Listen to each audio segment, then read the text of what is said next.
150,000. That's the number of rockets and missiles currently aimed at Israel from southern Lebanon. Not an estimate, not intelligent speculation.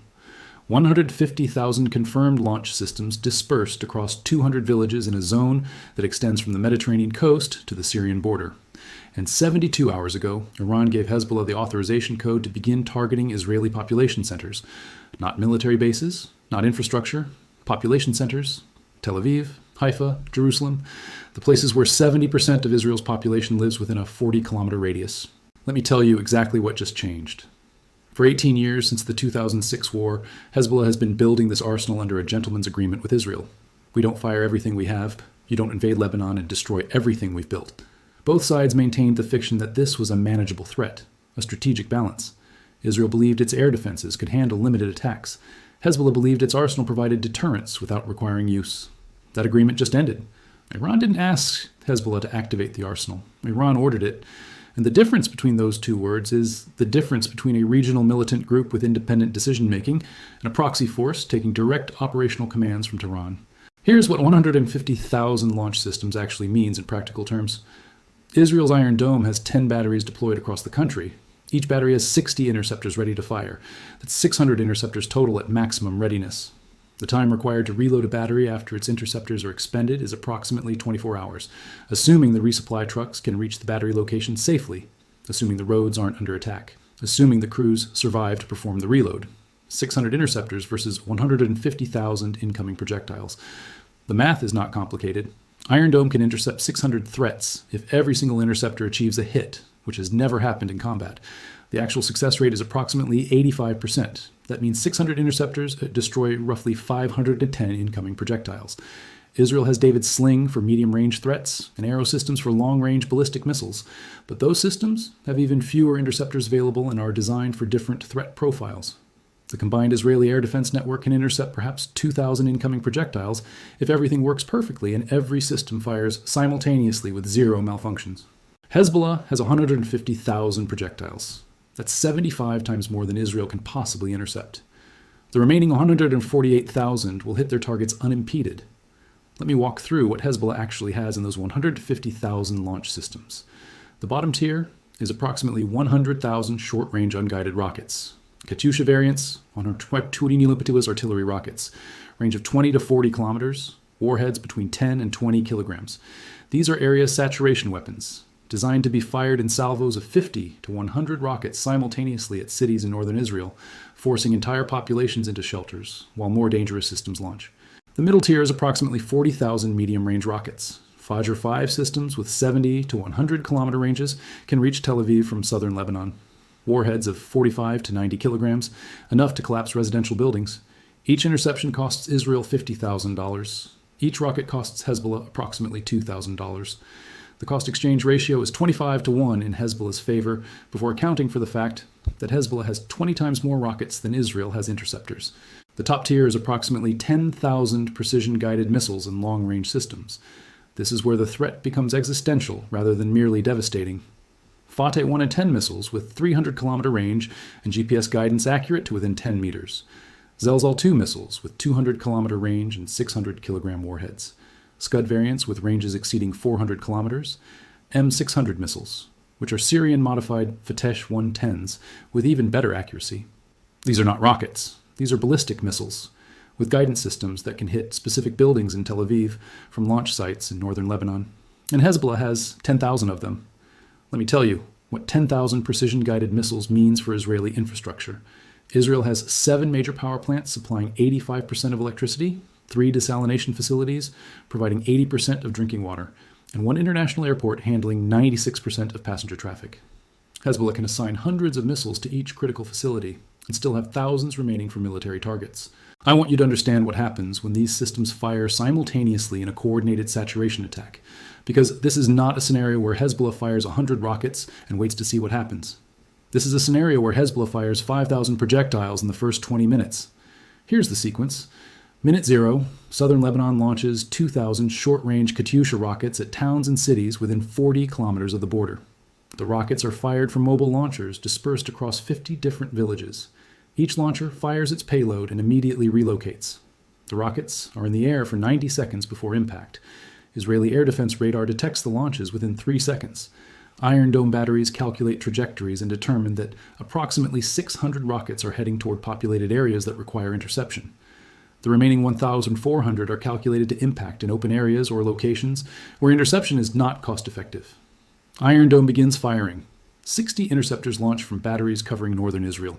Flight time to intercept is approximately 15 seconds. 51 interceptions succeed.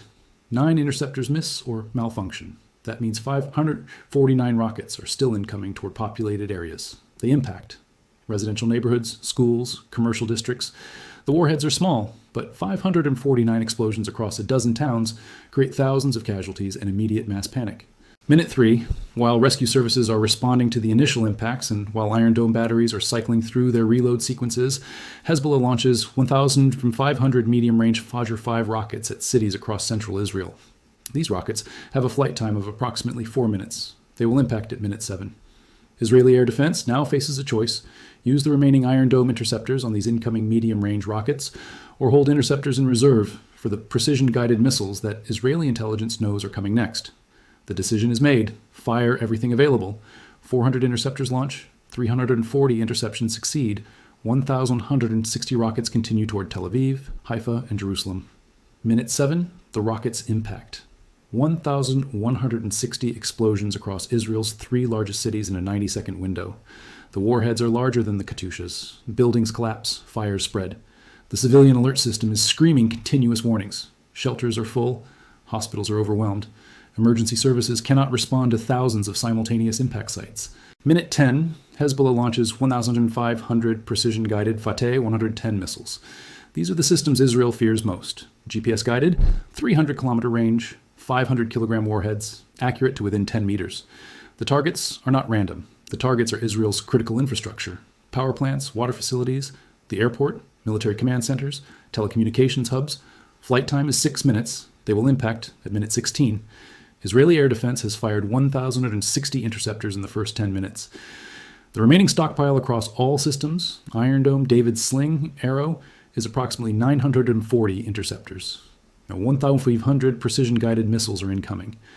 Israel can intercept at 62% if every remaining interceptor achieves a perfect hit. The reality will be closer to 50%. That means 750 precision-guided missiles will impact their targets. Israel's power grid goes offline. 2 desalination plants are destroyed. Ben Gurion Airport's runways are cratered. Military command bunkers take direct hits. And this is minute 16 of the attack. Hezbollah has fired 5,000 projectiles. Hezbollah has 145,000 projectiles remaining. Let me explain why Israeli retaliation does not solve this problem. Israel's Air Force will strike Hezbollah launch sites across southern Lebanon, but Hezbollah's launchers are mobile and dispersed across 200 villages. A Katyusha launcher is a truck that takes 90 seconds to set up, 30 seconds to fire, and 60 seconds to drive away. Precision-guided missile launchers are stored in underground bunkers, pulled out for launch, and returned within 5 minutes. Israeli pilots cannot hit targets hidden underground 90% of the time. Even if Israel destroys 50% of Hezbollah's arsenal, 75,000 projectiles remain. That's still 37 times more than Israel can intercept. Let's talk about what Iran gains from activating this arsenal now. Because this is not a Hezbollah decision. This is an Iranian strategic choice to use Hezbollah as a weapon against Israel, while Iran itself maintains the fiction of non-direct involvement. Iran is currently engaged in conflict with Israel across multiple fronts. Direct missile exchanges between Iranian and Israeli territory, proxy attacks through militias in Iraq and Syria, naval incidents in the Red Sea and Mediterranean. Iran is losing the perception battle. International media frames Iran as the aggressor.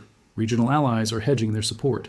American military presence is expanding in response to Iranian actions. Iran needed to shift the narrative and impose costs on Israel that force international intervention before Israel's retaliatory campaign degrades Iranian capabilities further. Activating Hezbollah's arsenal accomplishes both objectives. First, it shifts attention from Iranian actions to Israeli suffering. When Tel Aviv is under missile bombardment and Israeli casualties are climbing into the thousands, the media stops covering Iranian missile facilities and starts covering humanitarian crisis in Israel. Second, it forces Israel into a ground invasion of Lebanon. There is no other military option. Airstrikes cannot eliminate the threat. Diplomacy cannot stop the launches once they begin. The only way to end the bombardment is to physically occupy southern Lebanon and destroy the launchers one by one. That requires a ground invasion. And ground invasions of Lebanon have historically been catastrophic for Israel. The 1982 invasion led to 18 years of occupation and guerrilla warfare that created Hezbollah. The 2006 war lasted 34 days and ended without achieving Israeli military objectives. Lebanon's terrain is mountains, forests, and urban areas where mechanized forces lose their advantages and infantry combat becomes building-to-building clearing operations. Hezbollah has spent 18 years preparing defenses specifically designed to counter Israeli ground forces, anti-tank missiles, IEDs, ambush positions, tunnel networks. Israeli casualties in a Lebanon ground invasion will be measured in hundreds per week, and those casualties will be broadcast internationally, creating pressure for withdrawal before the mission is complete. Iran knows this. Iran planned for this. Activating Hezbollah's arsenal is not about destroying Israel militarily. It's about forcing Israel into an unwinnable ground war that drains Israeli resources, kills Israeli soldiers, and creates international pressure that limits Israel's ability to strike Iranian targets. And the timing is calculated. Iran activated Hezbollah now during an ongoing conflict, specifically to open a second front that divides Israeli military resources. Israeli air defense must now protect against both Iranian missiles from the east and Hezbollah rockets from the north. Israeli aircraft must now fly missions against both Iranian facilities and Hezbollah positions. Israeli ground forces must now prepare for both potential Iranian retaliation and certain Lebanese invasion. This is strategic overextension by design. Israel cannot win on both fronts simultaneously. Something has to give. Either Israel accepts ongoing Hezbollah bombardment and focuses on Iran, or Israel invades Lebanon and reduces pressure on Iranian targets. Both choices are Israeli defeats. One destroys Israeli cities, the other destroys Israeli military capability through attrition. The question Israeli command is asking right now is not whether to invade Lebanon. The question is whether Israel can survive long enough to complete the invasion. Week 1, Hezbollah fires 30,000 projectiles. Israeli air defenses are exhausted. Week 2, Israel launches ground invasion with 40,000 troops. Hezbollah continues firing from positions north of the invasion zone. Casualties mount. Week 3, Israeli forces advance 15 kilometers. Hezbollah still fires from 30 kilometers north. The invasion is not stopping the bombardment. Week 4, international ceasefire pressure becomes unbearable as Tel Aviv remains under bombardment and Israeli forces are bogged down in Lebanon. Tel Aviv is still under bombardment, and the strategic objective, eliminating Hezbollah's arsenal, is no closer to achievement than it was at week 1. This is the scenario Iran designed. This is why Iran activated Hezbollah's arsenal. Not to win militarily, but to create a strategic problem Israel cannot solve through military means. I want to be clear about what happens to Israeli civilian life when this bombardment begins. Warning time for rockets from Lebanon to Tel Aviv is 90 seconds. Most shelters are 30 to 60 seconds away. During saturation attacks, alerts sound continuously. You reach shelter, explosion happens, all clear sounds, you leave, next alert sounds 3 minutes later. This cycle repeats 50 times per day. Eventually, alert fatigue sets in. People stop running. Some die when that calculation fails. Schools close. Hospitals cannot function. The economy stops. This is not 10 rockets per day. This is 1,000 rockets per day that defenses cannot stop. Share this video because mainstream media will show you Iron Dome intercepting rockets and declare the defenses are working. They will not show you the mathematics that prove the defenses are failing. They will not explain that Hezbollah has 75 times more projectiles than Israel has interceptors. They will not tell you that precision-guided missiles are hitting critical infrastructure that cannot be rebuilt during wartime. Both narratives are true. Interceptions are happening, and Israel is losing. Only one narrative matters for what happens next. The arsenal is active. The missiles are aimed.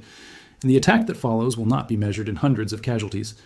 It will be measured in whether Israeli society can continue to function while under sustained bombardment that air defenses cannot stop. 150,000 projectiles pointed at Tel Aviv right now.